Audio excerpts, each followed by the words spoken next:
Assalamu alaikum wa rahmatullahi wa barakatuh. Hello guys and welcome back to our small revisions. Today's revision is about the third and the fourth lessons, which are elements around us and physical and chemical changes. So without further ado, let's start. Starting first with the third lesson, which is elements around us. Well, the first definition in this lesson is element. What is element? It is the simplest form of matter that can't be disposed into two or more substances. And as usually, we want to understand what is the meaning by this definition before we memorize it, okay? So what is the meaning by this definition? Taking an example for this iron nails, these iron nails is made out of the iron element, right? Right here is the iron element. After we decompose this iron element into its main element, we get the iron. But can we get another element out of this iron? This is impossible. So we can't dispose this element into two or more substances because it is only one element, only one substance. So there is no two or more substance that we can decompose this element to after we take it out of another substance, okay? Taking another example, these spoons and forks and knives, for example, and the foil paper, these things are made out of the aluminum element, and this is the aluminum element, the pure element, of course. And as for iron, we can't take any other element out of the aluminum element. So this is the simplest form of the matter. We can't dispose it into two or more elements, or we can't dispose it into two or more substances. Taking another example, which is the coal. Coal is made out of the carbon element, as we know.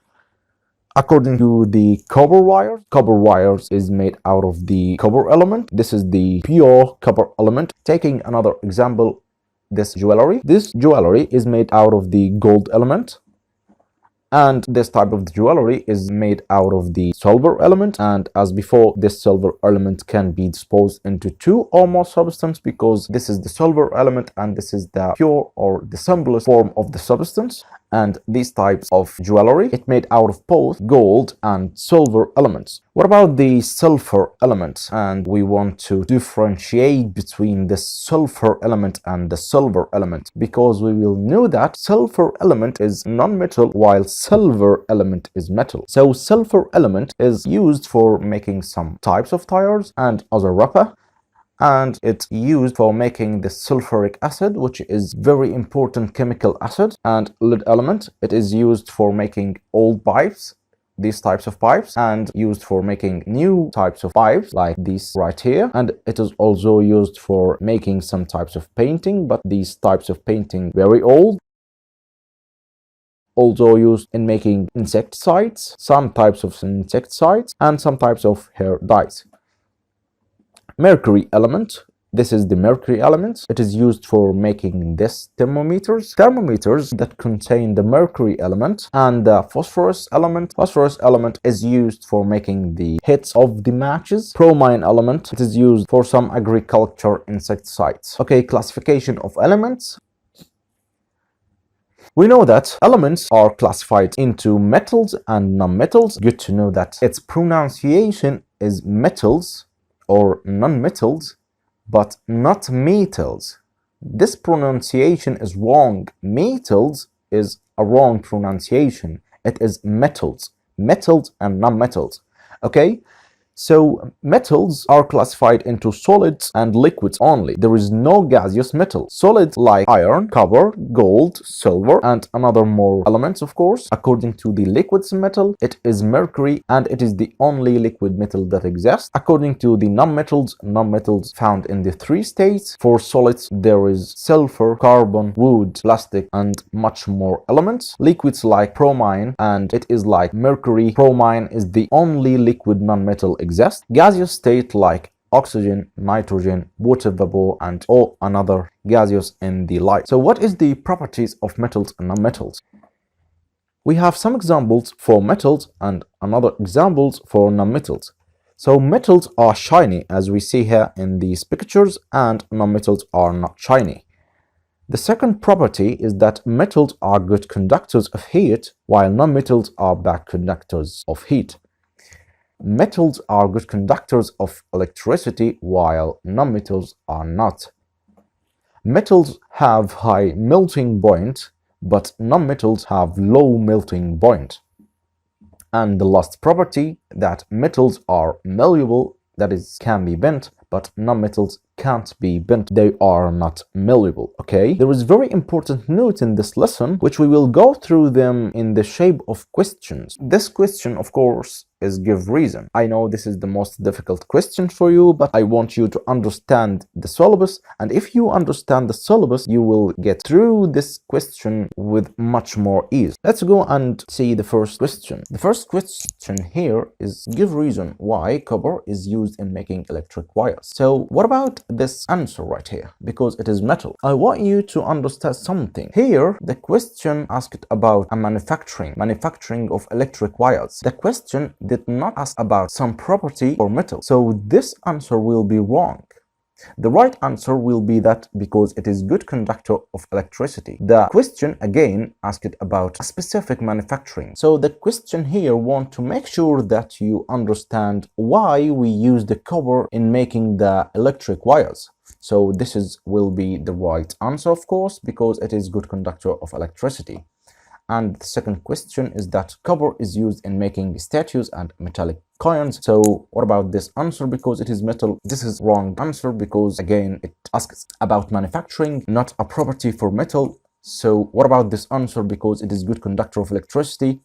This also will be wrong, because it asked about a specific using in this manufacturing, and that it because it is malleable. So this will be the right answer. Moving to another question. We use copper in conducting electricity while we cannot use sulfur in conducting electricity. So here it asks about some property of metals. This property, the conductivity of electricity. So the answer will be that because copper is metal while sulfur is not metal, and this will be the right answer, because again it asks about a specific property for metals. There is no manufacturing right here. It asks about a property. Take a look at this question. Copper is used in making electric wires while we cannot use sulfur in making electric wires. So electric wires is a manufacturing, right? So it did not ask about some property for metals or non-metals. It asks about manufacturing of electric wires. So what about this answer? Because copper is metal while sulfur is non-metal. Is that right as the above answer? This is wrong, because we say that it asks about a specific manufacturing, and this manufacturing occurred by using copper in a specific, because copper can conduct electricity while sulfur cannot conduct electricity. The answer will be because copper conducts electricity while sulfur is not conduct electricity, and this is the right answer. I want you to differentiate between the shapes of these questions so that when it comes in the exam you can give the right answer. Moving to another question. Aluminium is used in making cooking bands. Cooking bands is a manufacturing, right? It is not a property. Is that because it is metal? This is the wrong answer, of course, because it is not a property, it is a manufacturing. So the right answer will be because it is good conductor of heat. Let's see another example. Aluminium is used in making aluminium foil, which is the foil paper, which is used in wrapping up, covering the chocolate. Well, this is a manufacturing, right? But a manufacturing that is different from the upper manufacturing, and different in the aim of the manufacturing, of course. So what about because it is metal? This is of course wrong. And what about because it is good conductor of heat? And this will be wrong too, because it asks about a specific manufacturing aim. So the aim of using the aluminium to create aluminium foil or the foil paper is that because it is malleable or can be bent. And this is the right answer. Another one. Aluminium can be bent or hammered, but a piece of coal cannot. Bent or hammered are properties, right? Are properties for metal. So the right answer right here will be that because aluminium is a metal, but coal is non-metal. This answer is right because it did not ask about a specific manufacturing, but it asks about a specific property. And this will be the right answer. Moving to another one. Aluminium is used in making aluminium foil, but carbon cannot. Well, aluminium foil is a manufacturing, right? It is not a property. So this answer, because aluminium is metal but coal is non-metal, will be the wrong answer. Why? Again, because it asks about a manufacturing of aluminium foil. So we use aluminium to create aluminium foil because that aluminium is malleable and carbon is not malleable, and will be the right answer. Moving to another question, using gold and silver in manufacturing of jewels. This is a manufacturing and this is obvious. So it will not be because that they are metals. This is the wrong answer, but because they are shiny and malleable. We use gold and silver specifically for manufacturing jewels because they are shiny and malleable, and will be the right answer. Another example, using graphite in manufacturing of the poles of the dry battery. Is that because it is metal? This is totally wrong, because it is not metal. Graphite is non-metal. So as we have been asked about a manufacturing, then the answer will be because it is good conductor of electricity. Well, this is of course the right answer, but there is a better answer. The better answer will be that because graphite is one of the forms of carbon, and carbon is the only non-metal that conduct electricity. And this is the answer because graphite is one of the carbon's elements form, which is the only non-metal that is conductor of electricity, and this is perfect answer. We want to know the shape of this graphite. Take a look at this picture right here. We can notice that it looks like the matter that is found inside the pencil. But what is the meaning by poles of the dry battery? Do you know these batteries that is used in watches? If we open it up, we will find that there is a pole inside it. This pole is the graphite that is used in manufacturing all of the dry battery, which is this battery right here. Okay, this is the finish of this lesson, and transfer to the last lesson in this unit, which is physical and chemical changes. Okay, starting with the definitions for each one of them. Physical change, as we've said before, it is the change in the shape without the change in the structure of the matter. Okay, again, the physical change, it is the change in the shape without the change in the structure of the matter.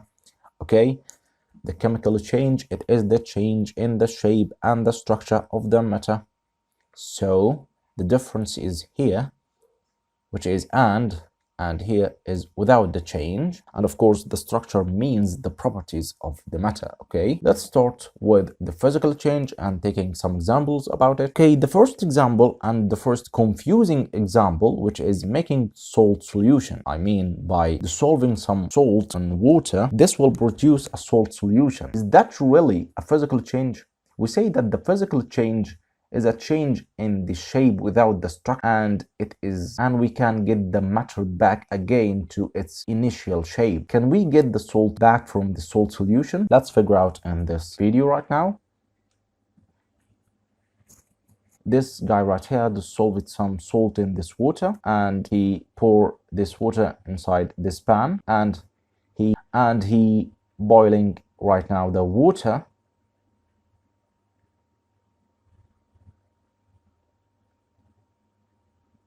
And if we can notice that the salt is remaining under the pan while all of the water evaporized.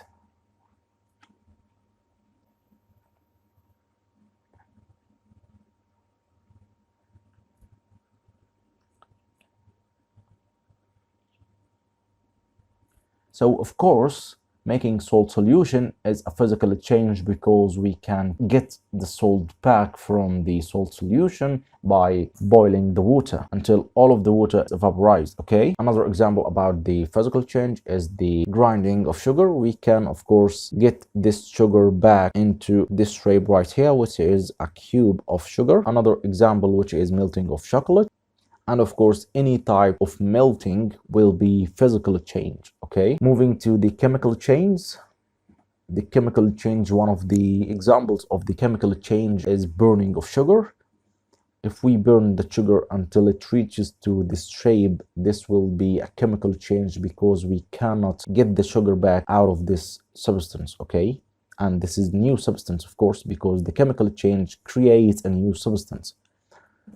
Another example, which is burning of food, and of course any type of burning will be a chemical change too. Roast of iron, and of course roast of iron and of course we cannot get this iron back into its initial shape as here. And there is very important to note about the physical and chemical change. In this picture right here, we have the two changes. At first, melting of the candle is a physical change. We say that all types of melting are physical change because we can create a candle back from this melted candle. But according to burning of the candle, if we burn this thread of the candle, we cannot get it back to its initial shape. So burning of this thread or burning of the candle is a chemical change, while melting of the candle is a physical change. And now we've reached to the end of our lesson, and to be honest, I've missed all of you. And if there is any question, don't hesitate to communicate with me, and see you in the last revision in the next video. And goodbye.